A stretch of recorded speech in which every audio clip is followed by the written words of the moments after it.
So good evening. ఓవరాల్గా ఈరోజు market చూసుకుంటే ఆర్బీఐ మానిటరీ పాలసీ మీటింగ్ తర్వాత సంజయ్ మల్హోత్రా స్టేట్మెంట్ ఇచ్చిన తర్వాత అంతకుముందు ఫ్లాట్గా ఉన్న మార్కెట్లు అయితే పుంజుకోవడం జరిగింది. ఓవరాల్గా మ్యాక్సిమం అన్ని సెక్టార్లు కూడా మ్యాక్సిమం గ్రీన్ లైన్లో ఉండడం జరిగింది.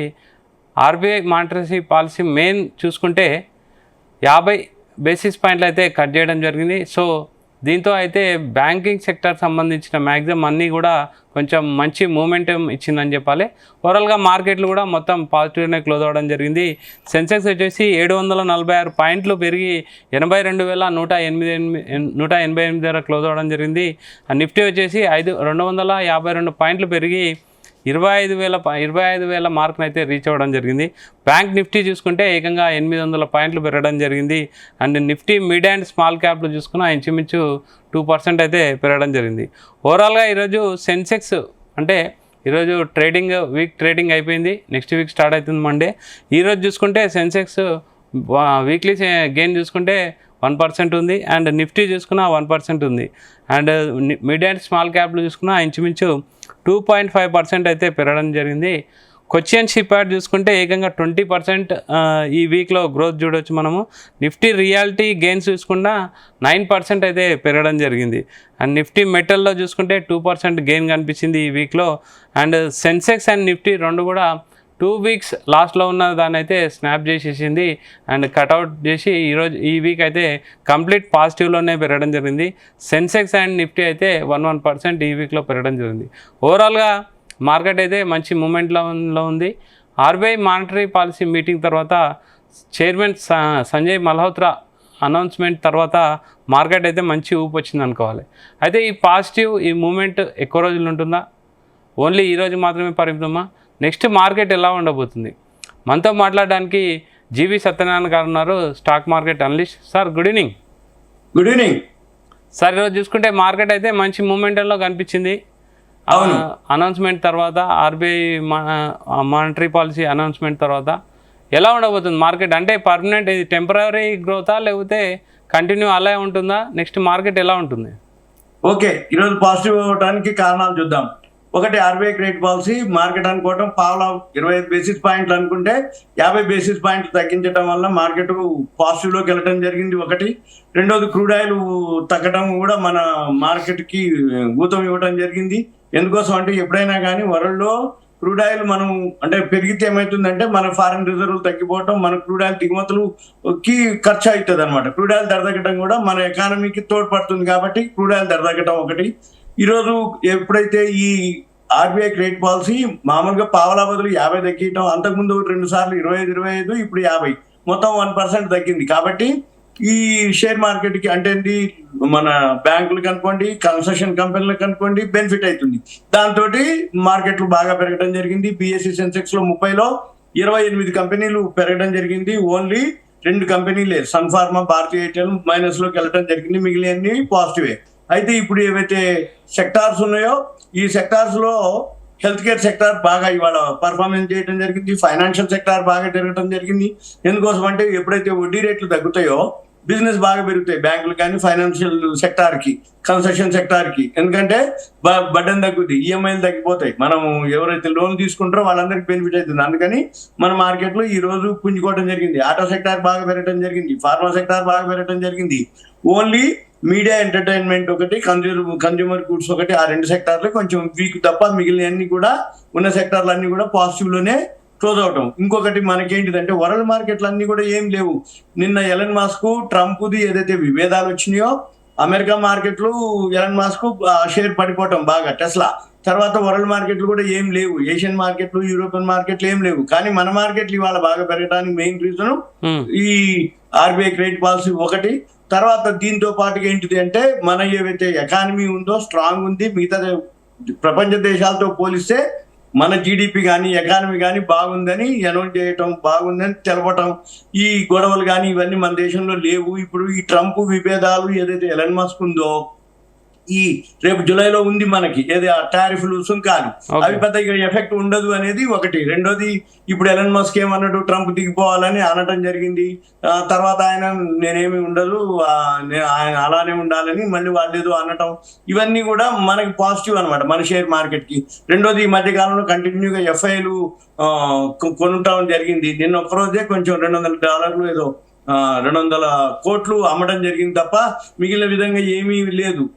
అంటే యాన్యువల్ రిజల్ట్స్ బాగుండటం, ఎకానమీ బాగుండటం, పావలానే మార్కెట్ అనుకుంటే 50 పైసలు తగ్గించడం, ఇది ఎక్కువ గుడ్ న్యూస్ అనమాట. దాంతో మన మార్కెట్ ఇంకొకటి ఏంది, ఈ మధ్య కాలంలో రోజు పడింది, షార్ట్ కవరింగ్ కూడా అనుకోవచ్చు దీన్ని.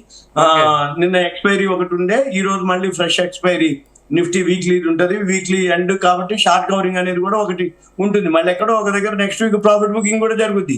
ఎందుకంటే వాల్యూ లేకుండా రిజల్ట్స్ బాగా లేకుండా పెరిగిన షేర్లు ఏవైతున్నాయో అవి కూడా పెరగడం జరిగింది. అంటే అవి పెరిగితే ఏమైతే ప్రాఫిట్ బుకింగ్ జరుగుతుంది. లోలో ఉన్న షేర్లు పెరిగినాయి, అవి కూడా ప్రాఫిట్ బుకింగ్ జరుగుతుంది నెక్స్ట్ వీక్ ఎప్పుడో ఒకసారి. ఎందుకంటే ఎప్పుడైనా కానీ బాగా పెరిగింది అంటే మళ్ళీ ప్రాఫిట్ బుకింగ్ జరుగుతుంది, బాగా పడింది అంటే షార్ట్ కవరింగ్ జరుగుతుంది. ఎప్పుడైతే ఈ మధ్య కాలంలో ఆ న్యూస్ ఈ న్యూస్ తోటి మార్కెట్లు ఫాలో అవడం జరిగిందో ఈ రోజు కొంచెం అంటే హెల్తీగానే, అంటే ఒక విధంగా గుడ్ న్యూసే. కాకపోతే ఏంటంటే మళ్ళీ మధ్యలో ఎక్కడో ఒక దగ్గర ఇప్పుడు ఇంకొక వారం ఆగాలి. 15వ తారీఖు మళ్ళీ అడ్వాన్స్ ట్యాక్స్ డేటా వస్తుంది. ఆ మధ్య మాన్సూన్స్ అన్నారు, మాన్సూన్స్ మళ్ళీ కొంచెం వెనకకు పోయినాయి అని అన్నారు. అప్పుడు ఆ ఫర్టిలైజర్ షేర్లు, షుగర్ షేర్స్ అవన్నీ పెరగడం జరిగింది. ఈ రోజు వచ్చి మనకి health care, financial services, automobile, pharma sector ఈ రోజు బాగా పర్ఫామ్ చేయటం జరిగింది. ఇలానే ఉంటుంది. మళ్ళీ ఇంకొకటి ఏంటి, ఎప్పుడైతే ఈ టెస్లా, యూరోప్, మన యుఎస్ ఈ విభేదాలు అవుతున్నాయో అక్కడ అనిశ్చిత పరిస్థితులు ఏర్పడ్డాయి అని చెప్పేసి మళ్ళీ ఇప్పుడు gold, silver all time high పోవడం జరిగింది. గోల్డ్ ఆల్రెడీ మళ్ళీ సిల్వర్ కూడా ఆల్ టైమ్ హై పోవడం జరిగింది. దీంతో ఏంటిది కొంచెం ఉంది అని, కానీ వరల్డ్ మార్కెట్లకే ఉంది, మన మార్కెట్లకి అంతగా లేదు. ఎందుకు అంటే ఎఫ్ఐఎల్ కొనటం, మన మార్కెట్లు స్ట్రాంగ్ గా ఉండటం, మన ఎకానమీ ఇప్పుడు ఈ మన చైనా అదే పాకిస్తాన్ కి మనకి ఇప్పుడు మళ్ళీ ఇప్పుడు యుద్ధాలు వాతావరణం కానీ జియో పొలిటికల్ వార్ ఏం లేకపోవటం, ఇవన్నీ గుడ్ న్యూస్ అనమాట. మెయిన్ మనకి వడ్డీ రేట్లు తగ్గటం, క్రూడ్ ఆయిల్ తగ్గటం, ఎఫ్ఐఐలు కంటిన్యూ కొనడం, 208 కోట్లే అమ్మిండ్రు వాళ్ళు. అంటే ఇంకా ఎక్స్పర్ట్ చెప్పేది ఏంటంటే ఈ ఆర్బీఐ క్రెడిట్ పాలసీ కాదు, ఫెడ్ కట్ రేట్ల పైన ఎక్కువగా మన ఇండియన్ స్టాక్ మార్కెట్ ఆధారపడి ఉంటుందని అయితే ఒక మాట అంటున్నారు. అది ఎంతవరకు కరెక్టే. ఫెడ్ మీద ఉంటుంది కానీ వాళ్ళు పావులాన్ని తగ్గించారు, మనం 50 పైసలు తగ్గించినాం. అది గుడ్ న్యూస్ అనమాట మన మార్కెట్ కి. మామూలుగా మార్కెట్ ఆశించింది 25 బేసిస్ పాయింట్లే, కానీ 50 బేసిస్ పాయింట్లు తగ్గించేటప్పటికి మార్కెట్ బౌన్స్ బ్యాక్ అవ్వటం, ఒక్కసారికి బాగా పెరగడం జరిగింది.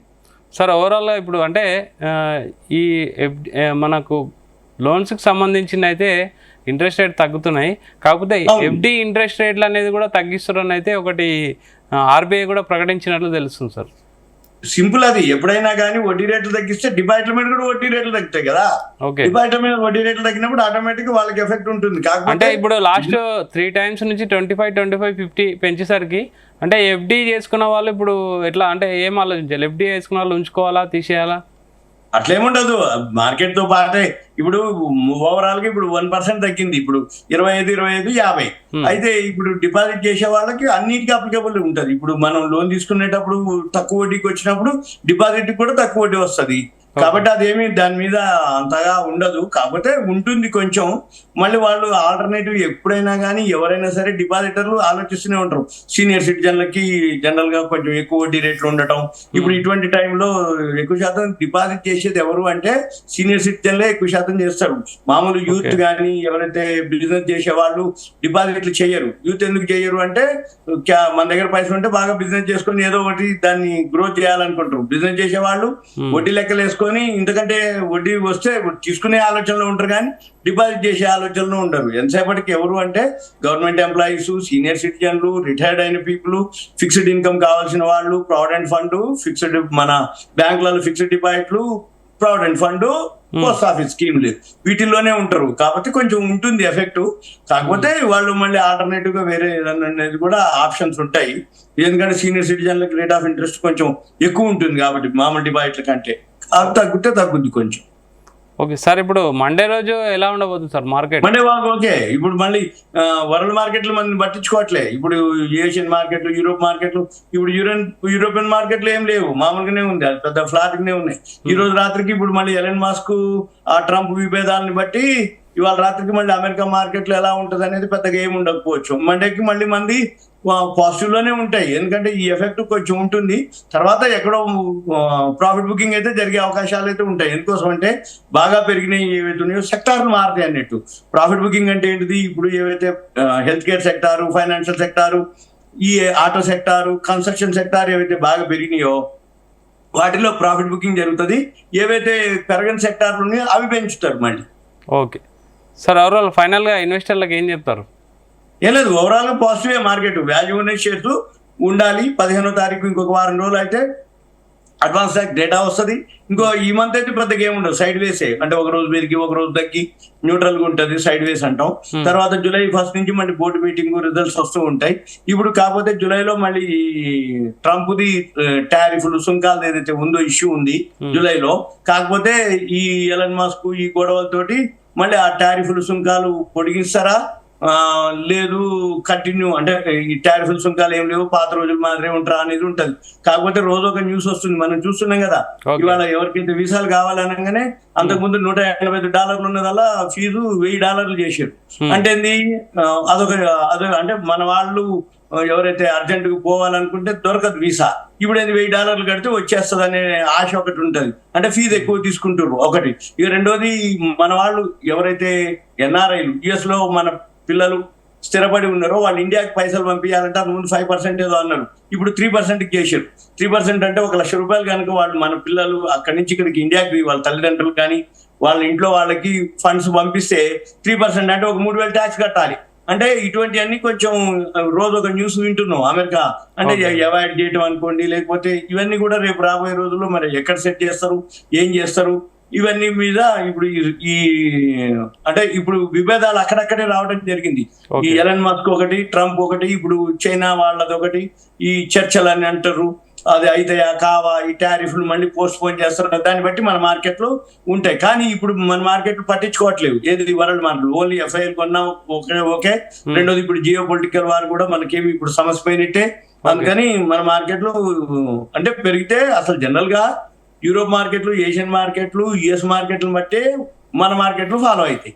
కానీ పెరిగినప్పుడు ఫాలో అవుతున్నాయి. ఇప్పుడు ఇవాళ అన్ని బాగలేకపోయినా మంది పెరిగింది అంటే మన న్యూస్ అన్నట్టు, అంటే వడ్డీ రేట్ల డెసిషన్ కానీ, లేకపోతే జీడిపి బాగుందని కానీ, లేకపోతే క్రూడ్ ఆయిల్ ధర తగ్గిందని కానీ, వీటితోటి మన మార్కెట్ పాజిటివ్ లోకి వెళ్తుంది అనమాట. ఇంకోటి ఏంది, ఏవైతే షేర్స్ అంటే వాల్యూస్, అంటే యాన్యువల్ రిజల్ట్స్ ఏవైతే వచ్చినాయో ఆ రిజల్ట్స్ బాగా ఉన్నటువంటి ఏ సెక్టార్ అయినా సరే అందులో ఉన్న వాల్యూ ఉన్న షేర్స్ అన్ని మళ్ళీ పెరగడం మొదలుపెట్టి పెరిగినాయి.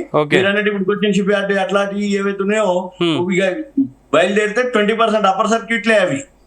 అంటే ఒక రోజులోనే రోజు పెరిగింది అంటే ఇంకా పెరుగుతూనే ఉంది. అది అబ్బా ఇంకా పెరిగింది, ఎంత పెరిగింది అనుకుంటే ఇంకా పెరుగుతూనే ఉన్నాయి. అట్లా ఇప్పుడు డిఫెన్స్ స్టాక్స్ అనుకోండి, ఇవి coaching ship yard, public sector units అనుకోండి, ఇప్పుడు బ్యాంకులు పెరిగినాయి. ఇవాళ మళ్ళీ ఆల్ టైమ్ హైక్ వచ్చింది బ్యాంక్ నిఫ్టీ.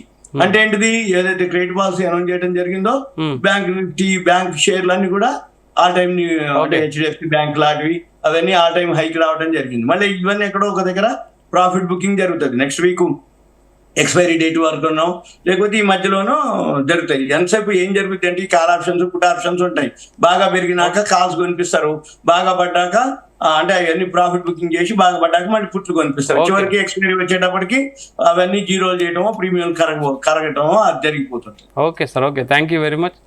సో సత్యనారాయణ గారు చెప్పేది ఏంటంటే, జియో పాలిటిక్స్ క్యూస్ ఏమున్నా, లోకల్ క్యూస్ ఏమున్నా, ఎఫ్ఐఎల్, డిఐఎల్ ఎలాంటి మూమెంట్ ఉన్నా, బయింగ్ చేసినా సెల్లింగ్ చేసినా మార్కెట్ అయితే మంచి మూమెంట్లో ఉంది, స్ట్రాంగ్గా ఉంది. ఇన్వెస్టర్లు అయితే భయపడాల్సిన అవసరం లేదని అయితే చెప్తున్నారు. Keep watching Zee Telugu news.